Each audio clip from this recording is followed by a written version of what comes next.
Step 1. Mapping out the putting green area. Plan and measure where you want to place your putting holes, putting green, and fringe turf.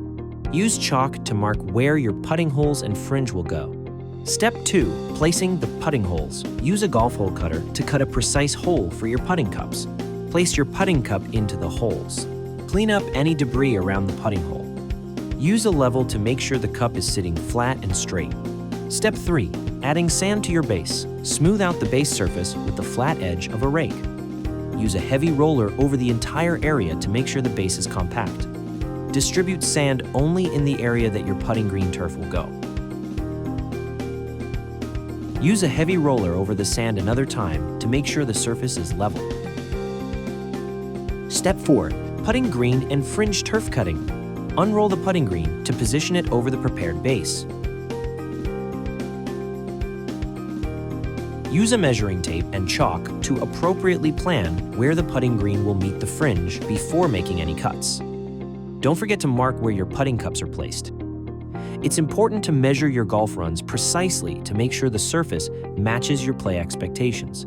Carefully cut the putting green and fringe turf to fit their respective areas, leaving a slight overlap at the edges.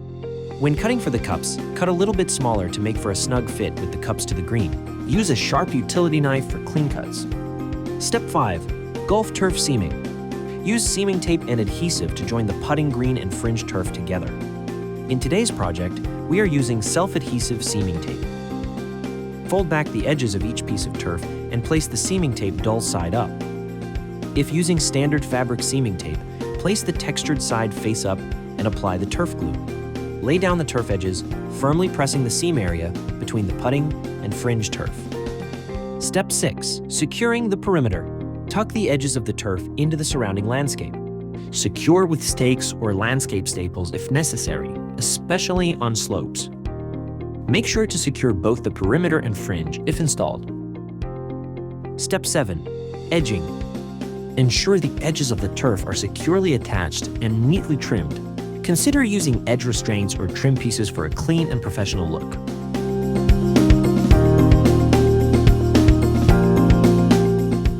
Step 8. Adding sand and infill. Spread sand evenly over your putting green area to create the desired firmness and speed for the putting green. Use a spreader to place infill along the fringe area. Follow the manufacturer's recommendations for infill quantity. Use a push broom or power brush to work the infill into the turf fibers. Repeat the infilling and brushing process as needed to achieve the desired playing characteristics. Step 9. Finishing touches. Groom the turf with a brush or roller to ensure a smooth and consistent surface. Remove any excess infill or debris from the area.